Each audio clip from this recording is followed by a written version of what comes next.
Az EU a legtágabb megfogalmazása annak, hogy mit tekintek otthonomnak, hol érzem magam otthon.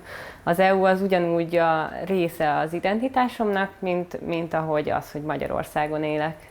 Nemzetközi együttműködésben megvalósuló projekteken dolgozom, olyan projekteken, amiket az EU támogat, és ami különböző szociális ügyeket szolgál, amik nekem fontosak, ezért mondhatni erősen részese a mindennapjaimnak az EU, és hatással van rá. Tetszik, hogy az EU olyan célokat fogalmaz meg, amik egybecsengenek azokkal a számomra fontosnak tartott értékekkel, amiken én is dolgozom.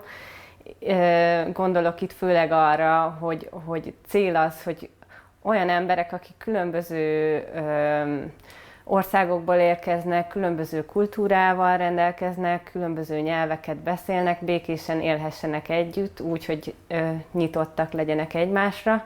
Ez nyilván egy hosszú folyamat, de örülök, hogy ennek én is a részese lehetek. Az EU-ról az együttműködés jut eszembe, meg az, hogy nem tudom eldönteni, hogy jól működik-e vagy sem, és ezen szoktam gondolkozni. Azt szeretem, hogyha utazni szeretnék az EU-n belül, akkor az egyszerű, a munkavállalás is egyszerű, és több Erasmus pluszos projektben is részt vettem, és ezeket élveztem. Azt gondolom, hogy lehetne még multikulturálisabb, vagy ezzel többet lehetne még foglalkozni. Mikor az EU-ra gondolok, közös értékek és célok, összefogás, támogatás jut eszembe, illetve ami az elmúlt időszakban számomra mindig nagy kérdés, hogy korlátozó erővel is bír-e az EU azokban az esetekben, amikor a tagállamok ezeket a közös célokat és értékeket nem tartják tiszteletben.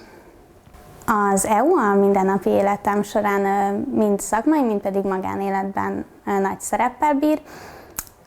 Egyrészt nagyon szeretek utazni, illetve életvitelszerűen is éltem már külföldön több helyen is, ami mindannak köszönhető, hogy az európai állampolgárok számára nyitottak olyan lehetőségek, amikkel ki lehet próbálni magunkat külföldön is, illetve a szakmai munkám során gyakran dolgozom Európai Unió által finanszírozott projekteken. Azt gondolom, hogy ez egy nagyon szép idea, illetve nagyon jó érzés olyan közösségnek a tagja lenni, ami multikulturális, illetve egymás értékei és kultúrája iránt tiszteletben van, viszont én ezt általában külföldön tapasztalom a különböző nemzetek együttműködése során, és azt gondolom, hogy nemzeten belül viszont még sok tennivaló van ennek érdekében. Ha az EU-ra gondolok, akkor számomra az együttműködés jut az eszembe, a kultúra, kreativitás, az országok közötti szabadon utazhatóság.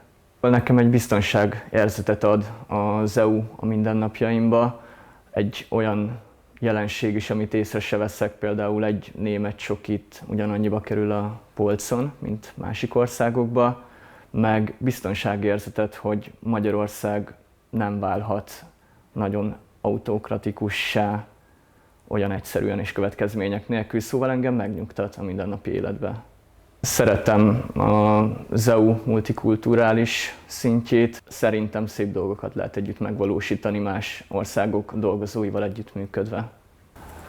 Például a Színművészeti Egyetemnél tetszik a közös kiállás a mostani ügy érdekében, az, hogy német és más színházak is ugyanúgy tiltakoznak a mostani változások ellen, és ez az összefonódás, ez az együttgondolkodás, ez szerintem nagyon bíztató a jövőre való tekintettel, ez, hogy egy közös ügy érdekében együtt tudunk működni. Az EU-ról a béke, az egység és az alapvető jogok védelme jut eszembe. Tetszik, hogy az EU-ban szabadon járhatunk az országok között, és emellett nagyon sok épület és közterület újult meg EU-s támogatásból a környezetemben. Nekem elsőnek Beethoven 9. szimfóniája, az Örömóda, szigorúan szöveg nélkül, mert szerintem ez szép metafora az EU egészére. Nem tudom, mert nem éltem úgy, hogy hogy ne lett volna az Európai Unió az életem része, de abban biztos vagyok, hogy ha nem lenne, akkor minden sokkal rosszabb lenne. Tetszik az EU multikulturális szintje, méghozzá azért, mert azok az értékek, amiket képvisel, úgy gondolom, hogy a mindennapi életünknek is részei kell, hogy legyenek. Úgy gondolom, hogy az európai értékeket, mint a demokráciát, a szabadságot, szolidaritást, ezek olyan értékek, amiket az egész világon el kellene terjeszteni. Ha az EU-ra gondolok, biztonság jut elsősorban eszembe, a közös értékek, közös érdekek és célok. A mobilitás, amelyet lehetővé tesz az Európai Unió, minden állampolgár számára nagyban befolyásolja az én életemet is, mind a magánélet, mind pedig a munka területén, és többek között ennek köszönhetően nagyon sok új lehetősége nyílt meg előttem. Úgy gondolom, hogy az EU multikulturalitását még inkább el kéne mélyíteni, hogy sokkal jobban együttműködjenek az államok, és biztosítva legyen az, hogy minden tagállamban tiszteletben vannak tartva az alapvető emberi jogok.